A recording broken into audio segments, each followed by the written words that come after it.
Bismillah అవుజుబిల్లా mini షైతాని రజీం బిస్మిల్లాహిర్రహమానిర్రహీం. శాపగ్రస్తుడైన సైతాన్ బారి నుంచి సృష్టికర్త అయిన అల్లా యొక్క రక్షణని, అల్లా యొక్క సహాయాన్ని, రక్షణ వేడుకుంటూ ఉన్నాను. ఆమీన్.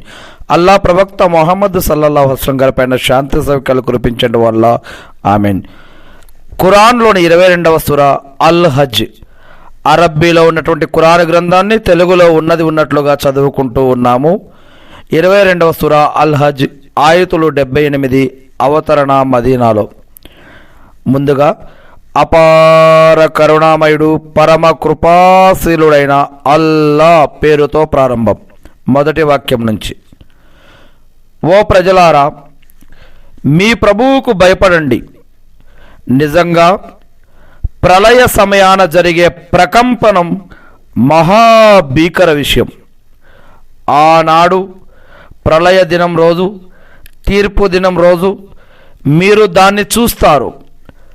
పాలు పట్టే ప్రతి తల్లి పాలు త్రాగే తన పసికందను మరిచిపోతుంది. గర్భవతుల గర్భాలు పడిపోతాయి. ఆ రోజు ప్రజలు మైకంలో తూలుతున్నట్లు నీకు కనిపిస్తారు. నిజానికి వారు మైకంలో ఉండరు. అయితే అల్లా తరపున వచ్చి పడిన విపత్తు అత్యంత తీవ్రంగా ఉంటుంది. జ్ఞానం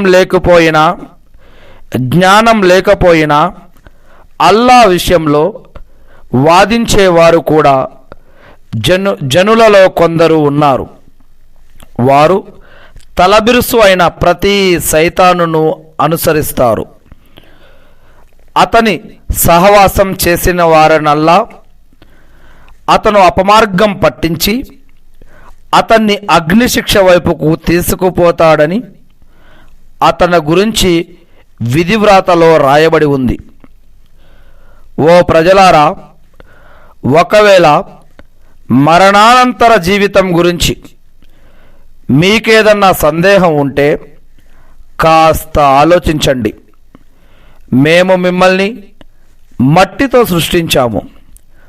ఆ తర్వాత వీర్యపు బొట్టుతో, ఆ పైన గడ్డ కట్టిన రక్తంతో, అటుపిమ్మట మాంసపు ముద్దతో చేశాము. అప్పటికి అది రూపం కలదిగాను రూపరహితంగానూ ఉంది. మేము మీకు స్పష్టంగా తెలియజెప్పేందుకు ఇదంతా చేస్తున్నాము.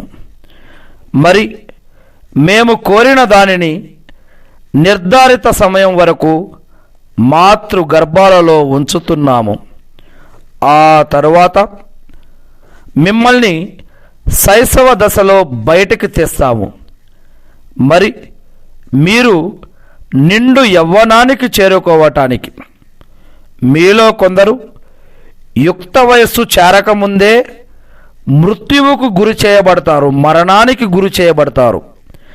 మరికొందరు అన్నీ తెలిసి ఉండి కూడా ఏమీ గ్రహించలేనంత నికృష్టమైన వయస్సుకు చేర్చబడతారు.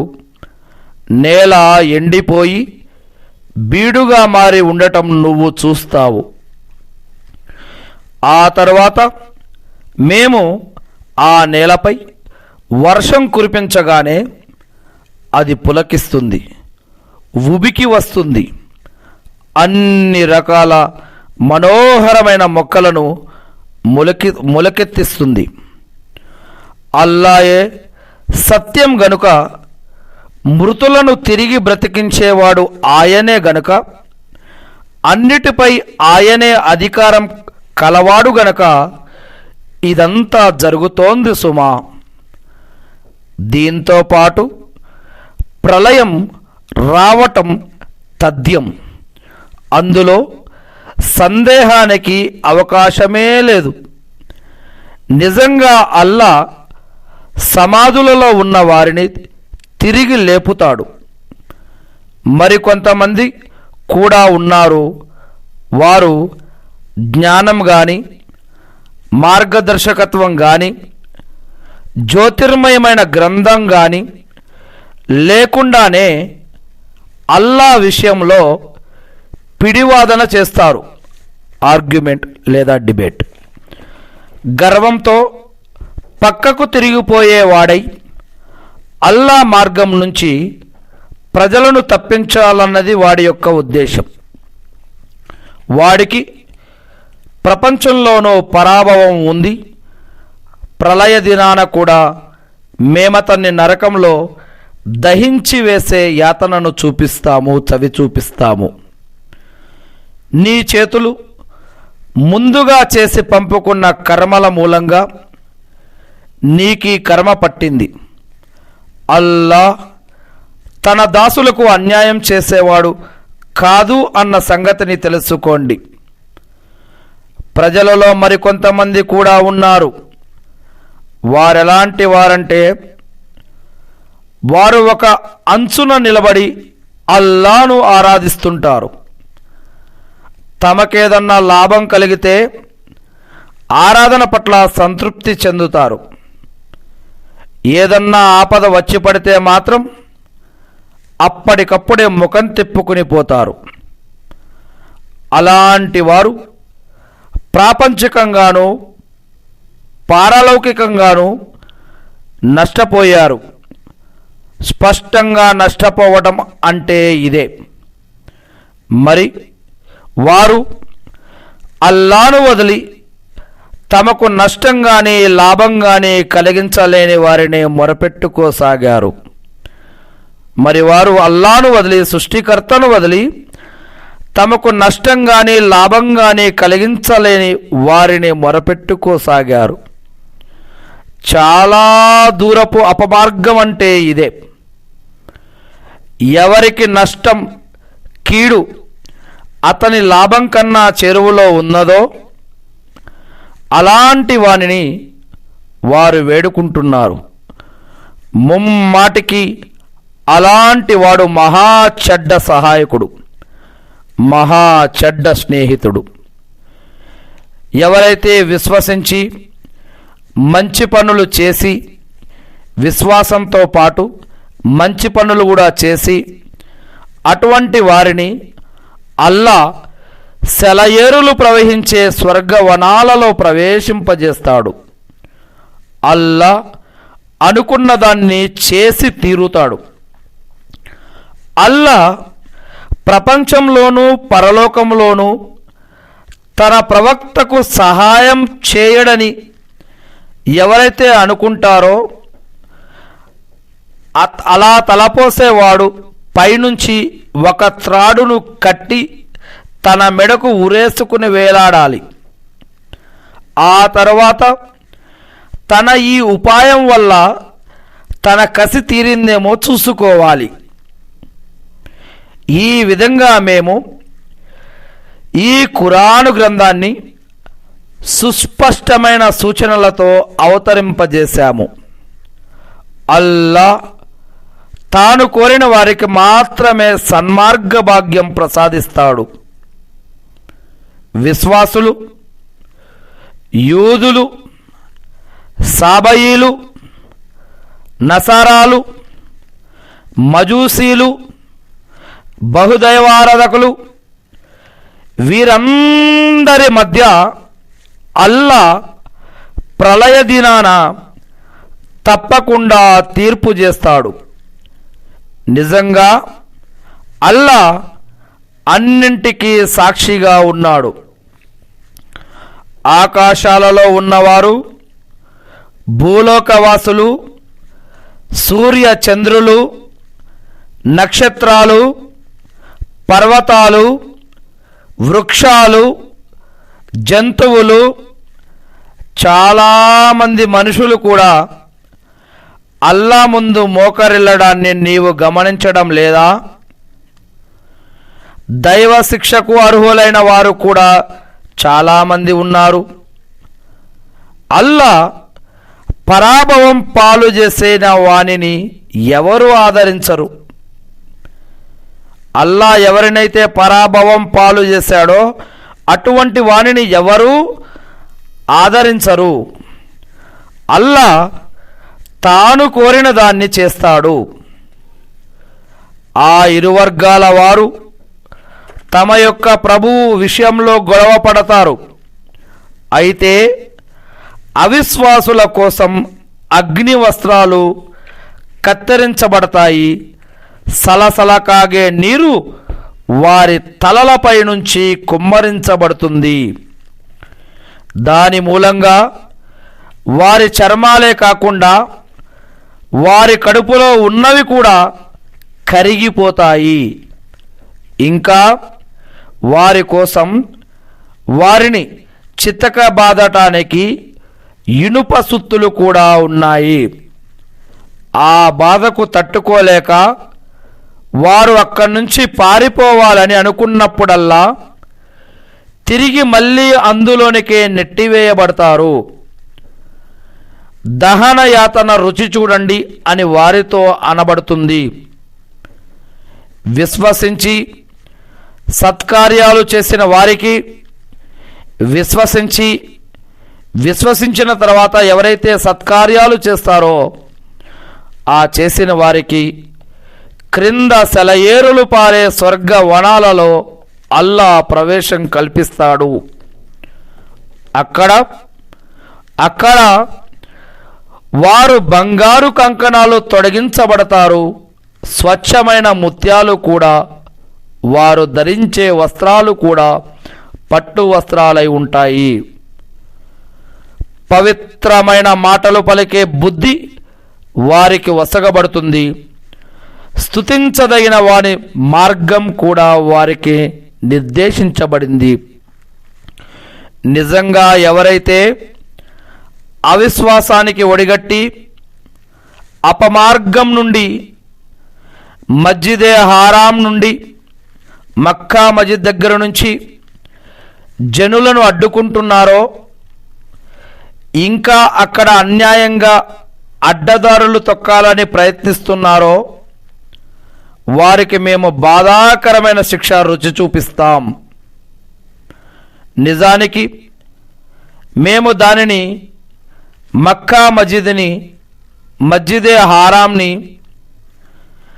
సర్వ మానవుల కోసం సమానంగా చేసి ఉన్నాము. స్థానికులకు, బయట నుంచి వచ్చే వారికి కూడా ఆ హక్కు సమానంగా వర్తిస్తుంది. మేము అబ్రహాం అనబడే ఇబ్రాహీమునకు కాబా గృహ స్థలాన్ని నిర్మించినప్పుడు పెట్టిన షరతు ఇది. ఏంటది? నాకు భాగస్వామ్యంగా దేనిని కల్పించకూడదు. లా ఇలాహ ఇల్లల్లా. నా గృహాన్ని ప్రదక్షిణ చేసే వారి కోసం, నిలబడే వారి కోసం, తల వంచే వారి కోసం, సాష్టాంగపడే వారి కోసం ఈ యొక్క కాబా గృహాన్ని పవిత్రంగా ఉంచాలి. హజ్ యాత్రకై ప్రజలలో ప్రకటన గావించు. హజ్ యాత్రకై ప్రజలలో ప్రకటన గావించు. హజ్ యాత్రకై ప్రజలలో ప్రకటన గావించు. ప్రజలు నీ వద్దకు అన్ని సుదూర మార్గాల నుంచి కాలినడకన కూడా వస్తారు. బక్క చిక్కిన ఒంటెలపై కూడా స్వారీ అయి వస్తారు. వారు తమ యొక్క ప్రయోజనాలు పొందడానికి రావాలి. వారు అల్లా తమకు ప్రసాదించిన తమ పెంపుడు పశువుల మీద ఆ నిర్ధారిత దినాలలో అల్లా యొక్క నామాన్ని స్మరించాలి, ఉచ్చరించాలి. ఆ తరువాత వాటిని మీరు తినండి. దుర్భర స్థితిలో ఉన్న అగత్య పరులకు కూడా తినిపించండి. ఆ తరువాత వారు తమ యొక్క మురికిని దూరం చేసుకోవాలి, తమ మొక్కుబడులను చెల్లించాలి. తర్వాత దేవుని ఆ ప్రాచీన గృహానికి ప్రదక్షిణ చేయాలి. ఇది హజ్ కోసం నిర్ధారించబడినటువంటి పద్ధతి. ఎవడైతే అల్లా విధించిన కట్టుబాట్లను గౌరవిస్తాడో అతని కోసం అతని ప్రభువు వద్ద మేలు ఉంది. మీకు తెలియజేయబడిన హరాం జంతువులు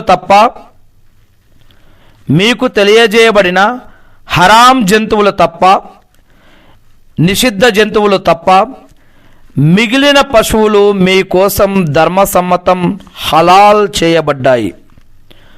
కాబట్టి మీరు విగ్రహాల మాలిన్యానికి దూరంగా ఉండాలి.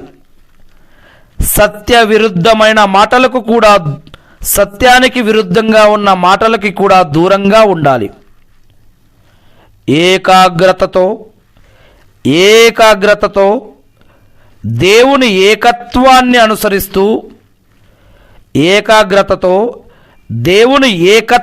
అనుసరిస్తూ ఆయనకు సాటి కల్పించకుండా ఉండాలి. లా ఇలాహా ఇల్లల్లా, అల్లాకు సాటి కల్పించేవాడు ఆకాశం నుంచి క్రింద పడిపోయిన వానితో సమానం. అల్లాకు సాటి కల్పించేవాడు ఆకాశం నుంచి క్రింద పడిపోయిన వానితో సమానం. ఇప్పుడు అతన్ని పక్షులైనా తన్నుకుపోతాయి, లేదా పెనుగాలి అయినా ఎత్తి దూర ప్రదేశంలో విసిరేస్తుంది. ఇది తెలుసుకున్నారు కదా, ఇక ఇది కూడా తెలుసుకోండి. అల్లా యొక్క చిహ్నాలను ఎవరైనా గౌరవిస్తున్నారు అంటే అది వారి హృదయాలలోని భక్తి భావన వల్లనే సుమ. ఒక నిర్ధారిత గడువు వరకు వాటిలో కుర్బానీ పశువులలో ఒక నిర్ధారిత గడువు వరకు వాటిలో మీకోసం కొన్ని లాభాలు ఉన్నాయి. ఆ తరువాత అవి జిబా చేయబడే చోటు ప్రాచీన గృహం వద్దనే ఉంది. తమకు అల్లా ప్రసాదించిన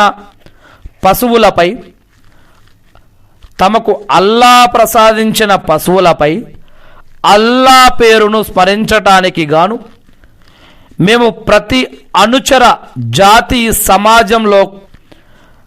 సమాజం కోసం కుర్బానీ ఆచారాన్ని నిర్ధారించాం. కనుక ఈ యొక్క కుర్బానీ ప్రతి జాతిలో కూడా ఉంది. కనుక మీ ఆరాధ్య దేవుడు ఒకే ఆరాధ్య దేవుడు అని, లా ఇలాహా ఇల్లల్లా అని తెలుసుకోండి. కాబట్టి మీరు ఆయన ఆజ్ఞలనే శిరసా వహించండి. కనుక ఓ ముహమ్మద్ సల్లల్లాహు అలైహి వసల్లం, వినమ్రులైన వారికి శుభవార్తను వినిపించు. వారిలోని సుగుణం ఏమిటి అంటే, ఆ వినమ్రులైన వారి యొక్క మంచి గుణం ఏమిటంటే, అల్లా నామం స్మరించినప్పుడు వారి హృదయాలు వణుకుతాయి. తమపై ఏ ఆపద వచ్చి పడినా వారు ఓర్పు వహిస్తారు, సహనం పాటిస్తారు. మరి నమాజులను నెలకొల్పుతారు. వారిపై ఏ ప్రమాదం వచ్చి పడినా, ఏ ఆపద వచ్చి పడినా వారు ఓర్పు వహించి నమాజులను నెలకొల్పుతారు.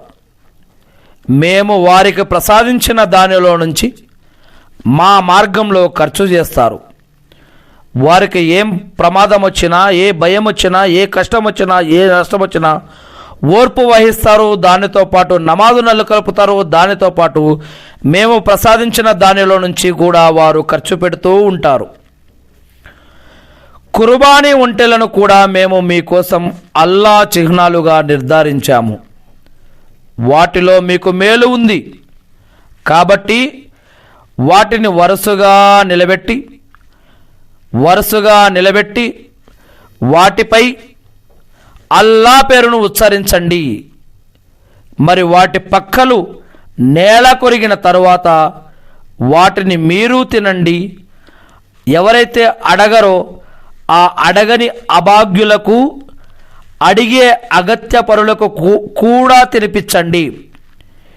ఈ విధంగా మీరు కృతజ్ఞతాపూర్వకంగా మసలుకునేందుకు గాను మేము ఈ యొక్క పశువులను మీకు స్వాధీనపరిచాము. వాటి మాంసం కానీ వాటి రక్తం కానీ అల్లాకు చేరవు. అయితే మీలో ఉన్న భయం, భక్తి, గౌరవ మర్యాదలు, భక్తి పారాయణత తక్కువ మాత్రం ఆయనకు చేరుతుంది. ఆ కుర్బానీ పశువుల మాంసం కానీ రక్తం కానీ అల్లాకు చేరవు. మీలో ఉన్న భక్తి తత్పరత తక్కువ మాత్రం అల్లాకు చేరుతుంది. ఈ విధంగా అల్లా ఈ పశువులను మీకు లోబరిచాడు.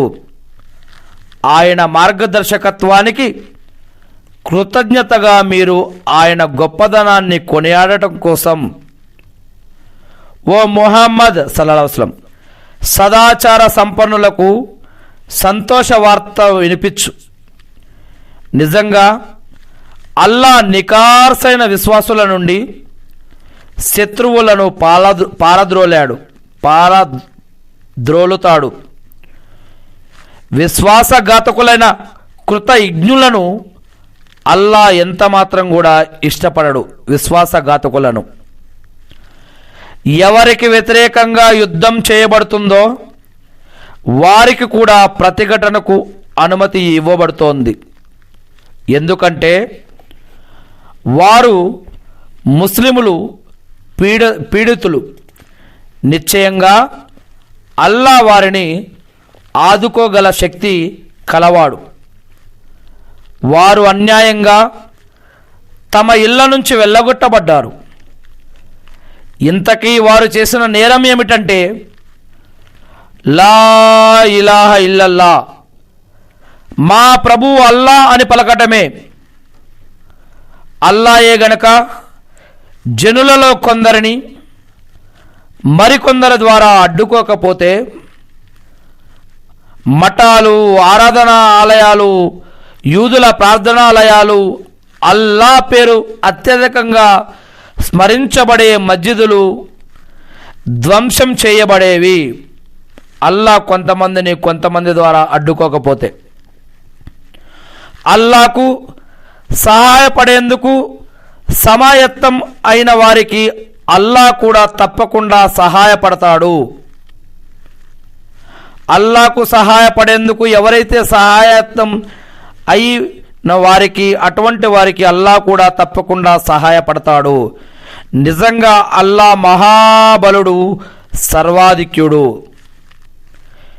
ఈ విశ్వాసులు ఎలాంటి వారంటే మేము గనక వారికి భూమిపై అధికారాన్ని ప్రసాదిస్తే వారు ఖచ్చితంగా నమాజును నెలకొల్పుతారు, జకాతు అనే విద్యుక్త దాన ధర్మాన్ని చెల్లిస్తారు, మంచి పనులు చేయమని ఆజ్ఞాపిస్తారు, చెడు పనుల నుంచి ఆపుతారు. సమస్త వ్యవహారాల ఫలితం అల్లా ఆధీనంలోనే ఉంది.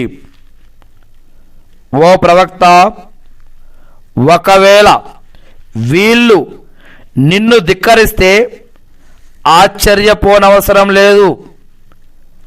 వీరికి పూర్వం వీళ్ళకంటే ముందే నూహ్ అనే జాతి, ఆద్ జాతి, సమూదు జాతుల వారు కూడా ధిక్కరించి ఉన్నారు. అలాగే ఇబ్రాహీం జాతివారు, లూత్ జాతివారు, మదియన్ వారు కూడా తమ ప్రవక్తలను ధిక్కరించారు. మోషే ప్రవక్త మూసా కూడా ధిక్కరించబడ్డాడు. నేను అవిశ్వాసులకు కాస్త విడుపు ఇచ్చాను, ఆ తర్వాత వారిని పట్టుకున్నాను. మరి నా శిక్ష వారిపై ఎలా పడిందో చూశావుగా. ఎన్నో పట్టణాలను మేము తుడిచిపెట్టేశాము, ఎందుకంటే అవి దుర్మార్గానికి ఒడిగట్టాయి. అవి తమ కప్పులపై తలకిందులుగా పడి ఉన్నాయి. ఎన్నో బావులు పాడుపడి ఉన్నాయి. మరెన్నో పటిష్టమైన ఎత్తైన మేడలు నిర్మానుష్యంగా ఉన్నాయి. ఏమిటి? వారు భూమిలో సంచరించి చూడలేదా? వారు భూమిలో సంచరించలేదా? ఒకవేళ తిరిగి చూసినట్లయితే భూమిలో వారి హృదయాలు ఆ విషయాలను గ్రహించగలిగేవి, లేదా వారి చెవులు ఆ సంఘటనల గురించి విని ఉండేవి. అసలు విషయం ఏమిటి అంటే, కళ్ళు మాత్రమే గుడ్డివై ఉండవు, రొమ్ములలో ఉన్న హృదయాలు కూడా గుడ్డివవుతాయి. దైవ శిక్ష కోసం వారు నిన్ను తొందర పెడుతున్నారు. అల్లాహ్ ఎట్టి పరిస్థితుల్లోనూ తన వాగ్దానానికి విరుద్ధంగా చేయడు. కాకపోతే నీ ప్రభువు దగ్గర ఒకరోజు అంటే మీరు లెక్కించే 1000 ఏండ్లకు సమానం. అల్లా వద్ద మీ దగ్గర ఉన్న ఒక్కరోజు 1000 ఏండ్లకు సమానం. తన వాగ్దానానికి విరుద్ధంగా అల్లా చేయడు. కాకపోతే నీ ప్రభువు దగ్గర ఒక్కరోజు ఎంతంటే మీరు లెక్కించే 1000 ఏండ్లకు సమానం. 1000 ఏండ్లు అల్లా వద్ద ఒక్కరోజు. ఎన్నో పట్టణాలకు అవి దారుణంగా చెలరేగిపోయినప్పటికీ నేను ఒకంత విడుపు ఇచ్చాను. తర్వాత వారిని పట్టుకున్నాను. వారు తిరిగి రావాల్సింది నా దగ్గరికే కదా. ఓ ప్రవక్త, ఇలా ప్రకటించు, ఓ మానవులారా, నేను మిమ్మల్ని స్పష్టంగా సమాధానపరిచేవాడిని మాత్రమే. కనుక విశ్వసించి సత్కార్యాలు చేసిన వారికే, విశ్వాసంతో పాటు సత్కార్యాలు కూడా, ఎవరైతే విశ్వసించి సత్కార్యాలు చేసిన వారికే మన్నింపు, గౌరవప్రదమైన ఉపాధి లభిస్తాయి. మరి మా ఆయుతులను లొంగదీసుకోవటానికి ప్రయత్నించేవారు ఎవరైతే ఉన్నారో వారే నరకవాసులవుతారు.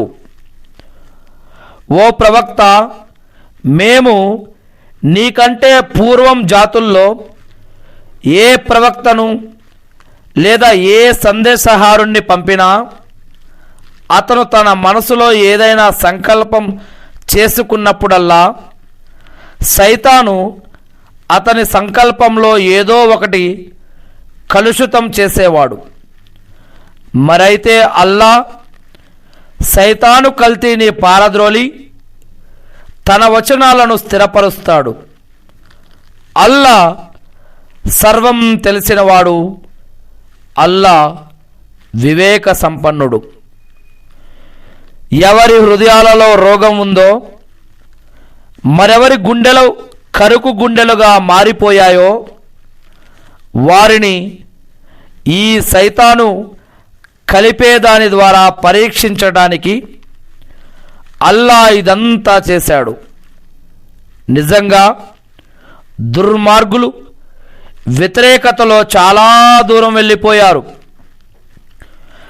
జ్ఞానం వసగబడిన వారు ఇది ఈ గ్రంథం ఖురాన్ నీ ప్రభువు తరపు నుంచి వచ్చిన సత్యం అని తెలుసుకొని దాన్ని విశ్వసించడానికి, ఇంకా వారి హృదయాలు ఆయన వైపుకు మొగ్గటానికి కూడా ఈ విధంగా చేయబడింది. నిజంగా అల్లా విశ్వసించిన వారికి రుజుమార్గం వైపునకు దర్శకత్వం అల్లా వహిస్తాడు. తమపై అకస్మాత్తుగా ప్రళయ గడియ వచ్చి పడే వరకు, లేదా తమ వద్దకు ఆ అశుభ దినపు శిక్ష, ప్రళయ దినపు శిక్ష, తీర్పు దినపు శిక్ష వచ్చే వరకు అవిశ్వాసులు దైవ సందేశం వహీ గురించి సంశయంలో, అనుమానంలో పడి ఉంటారు. అవిశ్వాసులు ఆ రోజు సర్వసత్తాధికారం అల్లాదే. ఆయనే వారి మధ్య తీర్పులు చేస్తాడు. మరి ఎవరైతే విశ్వసించి సత్కార్యాలు చేసిన వారు, విశ్వసించి విశ్వాసంతో పాటు సత్కార్యాలు చేసిన వారు వరాలు నిండిన స్వర్గ వనాలలో ఉంటారు. విశ్వసించకుండా మా యొక్క ఈ వహీ ఖురాన్ ఆయతులను ధిక్కరించిన వారి కోసం అవమానభరితమైన శిక్ష కూడా ఉంది. ఎవరైతే అల్లా మార్గంలో వారి యొక్క సొంత స్థలాన్ని వదిలి వలసపోయారో, తర్వాత చంపబడ్డారో లేదా చనిపోయారో వారికి అల్లా అత్యుత్తమమైన ఉపాధిని ప్రసాదిస్తాడు. ఎటువంటి సందేహం లేకుండా అల్లా మాత్రమే ఉపాధి ప్రదాతలలోకెల్లా శ్రేష్ఠుడు. వారు ఇష్టపడే చోటికి ఆయన వారిని చేరుస్తాడు. అల్లా అన్నీ తెలిసినవాడు, ఒరిమి కలవాడు. ఇది వారికి లభించే పుణ్యఫలం. తనకు బాధ పెట్టబడిన మేరకే ప్రతీకారం తీర్చుకున్న వ్యక్తిపై తిరిగి దౌర్జన్యం జరిపితే అప్పుడు అల్లా స్వయంగా అతనికి తోడ్పడతాడు. నిజంగా అల్లా మన్నించి వదిలిపెట్టేవాడు, క్షమాభిక్ష పెట్టేవాడు కూడా. అల్లా రాత్రిని పగటిలోను, పగటిని రాత్రిలోను అల్లా ప్రవేశింపజేస్తూ ఉండటం వల్లను నిజంగా అల్లా వినేవాడు, చూసేవాడు అవటం వల్లను ఈ విధంగా జరుగుతోంది. ఇంకా అల్లాయే సత్యం అవటం మూలంగా అల్లాను వదిలి వారు మొరపెట్టుకునే వారంతా అసత్యం అవటం మూలంగా ముమ్మాటికి అల్లాయే సర్వోన్నతుడు, గొప్పవాడు అవటం మూలంగా ఇలా జరుగుతోంది. ఏమిటి? అల్లా ఆకాశం నుంచి వర్షపు నీరుని కురిపించటాన్ని, ఆ తర్వాత భూమిని పచ్చగా కళకళలాడటాన్ని నువ్వు చూడటం లేదా? ఎటువంటి సందేహం లేకుండా అల్లా దయాశీలి, సర్వాన్ని ఎరిగినవాడు. భూమి ఆకాశాలలో ఉన్న సమస్తం ఆయనదే. భూమిలోనూ ఆకాశాలలోనూ ఉన్న సమస్తం ఆయనదే. నిజంగా అల్లాయే ఏ అక్కరా లేనివాడు, ప్రశంసనీయుడు. ఏమిటి? అల్లా భూమండలంలో ఉన్న సమస్తాన్ని ఆయన ఆదేశానుసారమే సముద్రంలో నడిచే ఓడలను మీకు వశపరచటాన్ని మీరు చూడటం లేదా? తన అనుజ్ఞ కానంత వరకు భూమిపై విరుచుకుపడకుండా ఉండేలా ఆయనే ఆకాశాన్ని నిలిపి ఉంచాడు. ఆయనే ఆకాశాన్ని నిలిపి ఉంచాడు. నిజంగా అల్లా మనుషులపై దయార్ద్రత గలవాడు, జాలి చూపేవాడు.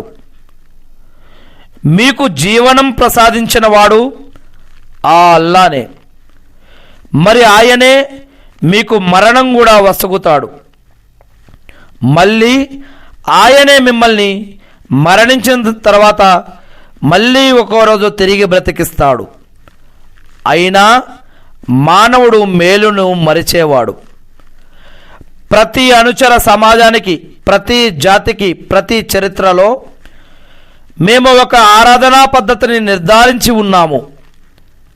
దాన్ని వారు పాటిస్తున్నారు, ఆ సమాజం వారు.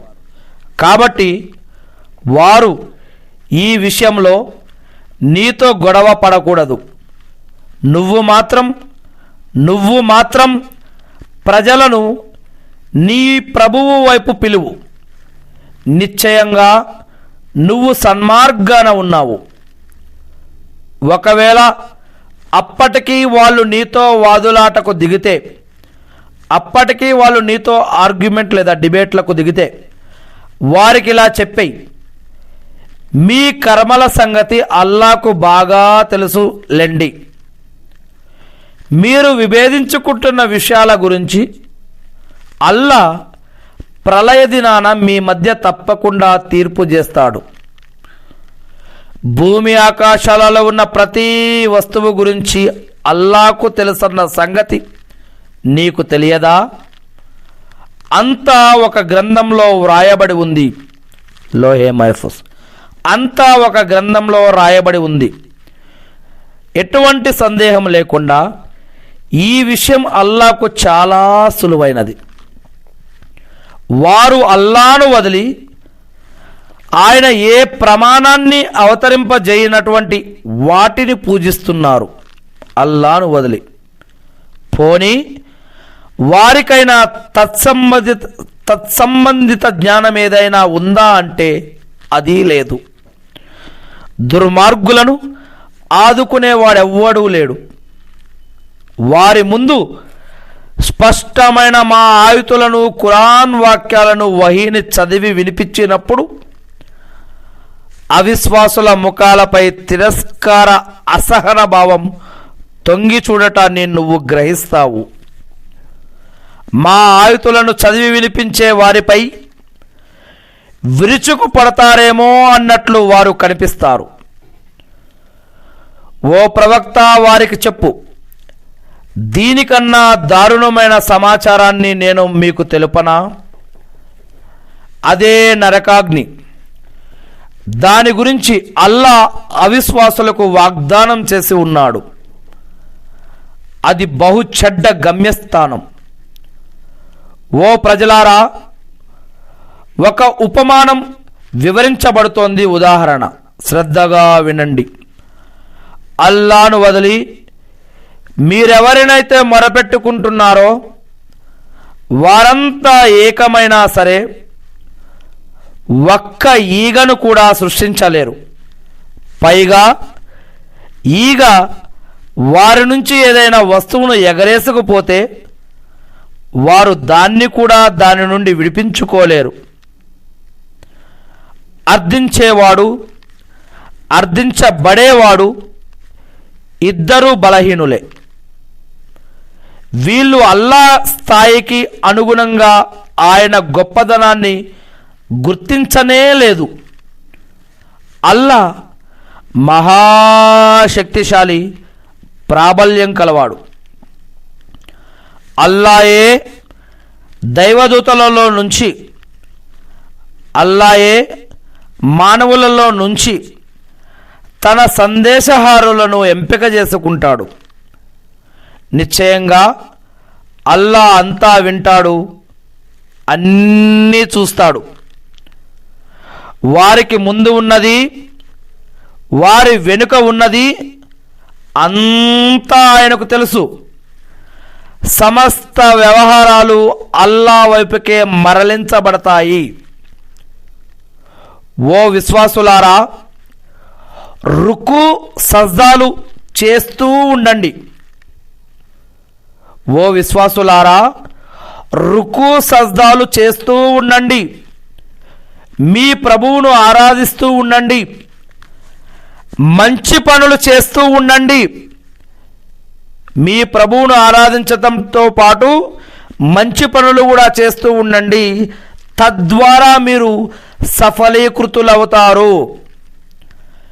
అల్లాహ్ ప్రసన్నత కోసం పాటుపడవలసిన విధంగా పాటుపడండి. ఆయన మిమ్మల్ని ఎన్నుకున్నాడు. ధర్మం విషయంలో ఆయన మీపై ఎలాంటి ఇబ్బందిని ఉంచలేదు. మీ పితామహుడైన ఇబ్రాహీం అలైహిస్సలాం గారు ధర్మానికి కట్టుబడి ఉండండి. ఈ ఖురానుకు పూర్వం కూడా ఆయన అల్లా మిమ్మల్ని ముస్లింలుగానే నామకరణం చేశాడు. మరి ఇందులో కూడా మీ పేరు అదే.